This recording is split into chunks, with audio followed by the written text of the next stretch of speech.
So Leslie and I eloped in July of 1982 and were married by the Reverend White, who was dressed head to toe in white. Leslie also wore white, a vision, and I was wearing my best coat. It was burgundy velvet. We were adventurous and crazy in love, and we wanted to deepen our bond by doing magic mushrooms together. Now, we were mindful of the fact that this holy medicine, look at that, this holy medicine, despite the practices of millions of indigenous people who have revered it in their spiritual lives for literally thousands and thousands of years, it's a felony in the United States. You know? So, we had to call bullshit on that. We got ourselves some shrooms and flew to San Francisco for the weekend. Now, as evening fell on Saturday, we retired to a cozy little room in a beautiful old hotel. We hung out the Do Not Disturb sign. We closed the curtains and turned the place into a little cave.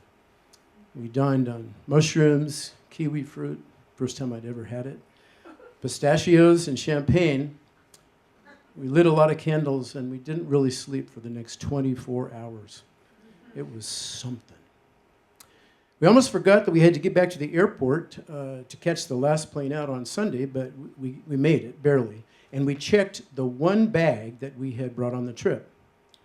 I should mention here that we had packed the remaining magic mushrooms, our leftovers, as it were, in a transparent baggie and slipped them into the bag before we closed it up. So it's all good. We're at the airport. We didn't miss the plane. We're having the time of our lives. We're still very high. And we hear it, an announcement that there's been a bomb threat and that all the passengers will be transported to a remote location to have their luggage searched. Shit. Shit.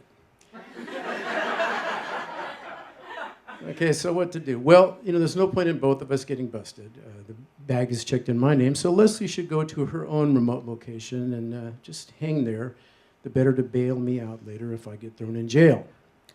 Minutes later, I'm on a bus being driven out to the farthest edges of the tarmac, and when I see where we're going, my heart sinks.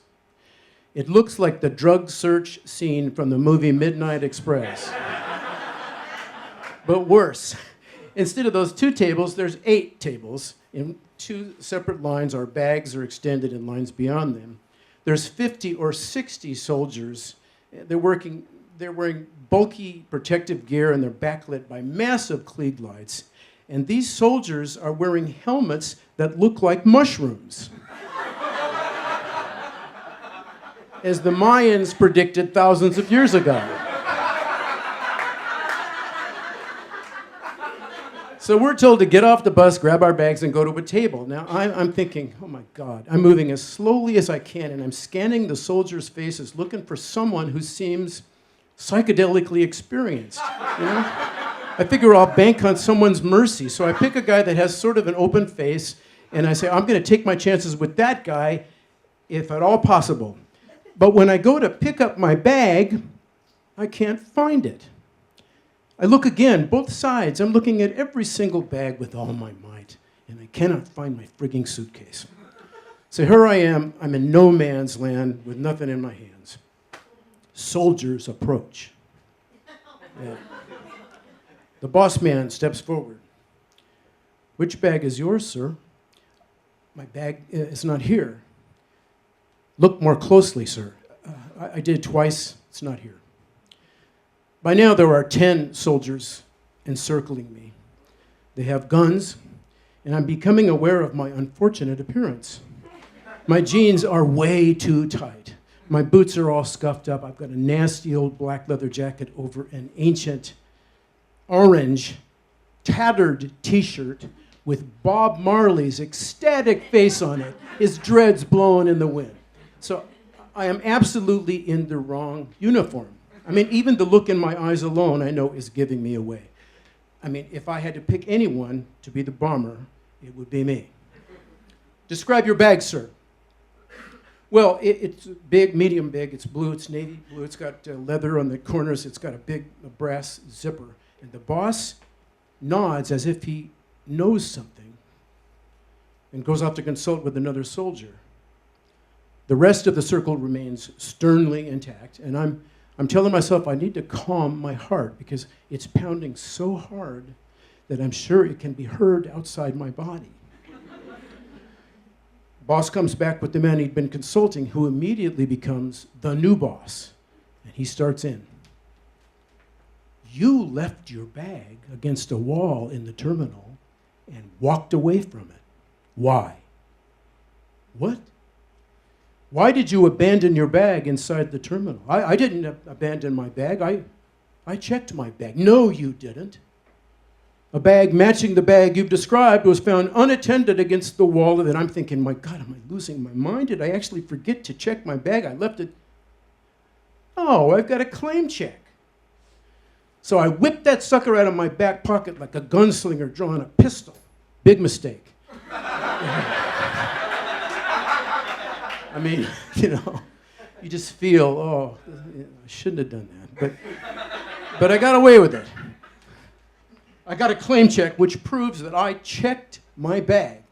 He looks at it with tremendous frustration, then moves off to consult with somebody else. He grabs a radio mic and starts talking to somebody else. Now, the circle of soldiers is a little less angry now that I am no longer playing the obvious terrorist, slinking away from his bag, but have been recast as the falsely accused Bob Marley fan, who could produce a claim check under pressure. I'm kind of proud of that, actually. So after a moment, the boss comes back.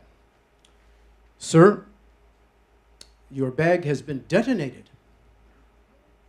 What? Your bag has been detonated, sir. It was found unattended against the wall of the terminal, was taken to a remote location, a small explosive was inserted into it, and your bag has been detonated. They're all staring at me. Now, in my mind, I'm beginning to picture the damning evidence of my felonious contraband exploded into unidentifiable smithereens, along with all the rest of our clothes and toiletries, all of it, powdered. And a massive wave of joy is surging up from the very depths of my being. That's fucking great! I'm thinking. But then I think, joy is not an appropriate response to being told your belongings have been destroyed. A normal person, an innocent person, would be upset. So I say, you blew up my bag? Your bag was left unattended but not by me. I had no responsibility for my bag once I checked it. Someone else had responsibility for my bag, and now my bag is blown up. That's just wrong, man.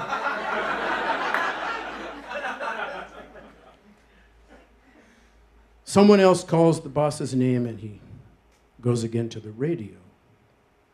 And now this circle of soldiers is sort of mellowing out. Now they're looking at other people to focus on. One of them even seems to be looking briefly but appreciatively at Bob Marley. I'm still shaken, but I am maintaining my ass off. One more time, the boss comes back. Sir, your bag is on the plane. You're free to reboard the bus. My bag that was detonated is on the plane now? There was a misunderstanding, sir. It's on the plane, and it's fine. And at this point, there's only one question in my mind. Does this mean you put my bag on the plane without searching it? That's all I want to know.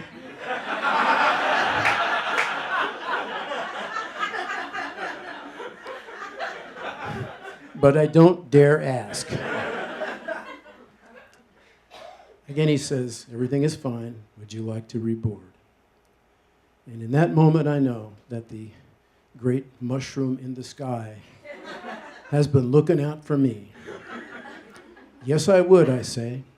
and I float back onto that bus. See the little mushrooms? That's real. So, epilogue, we get back to LA, we go directly to the baggage claim. You know, we're watching all the other luggage come off the carousel, go away, ours doesn't show. So we go to the lost and found. The guy on duty says, well, your bag is required special handling, but it will be available shortly.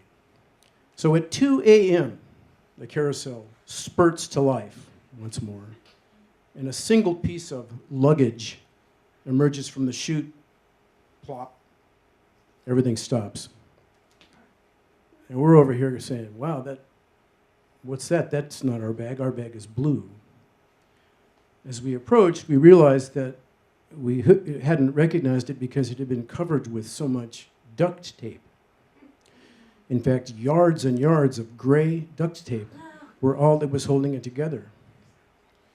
It was charred, shredded, and stinking of explosive. And it just sat there looking forlorn, but oddly dignified too.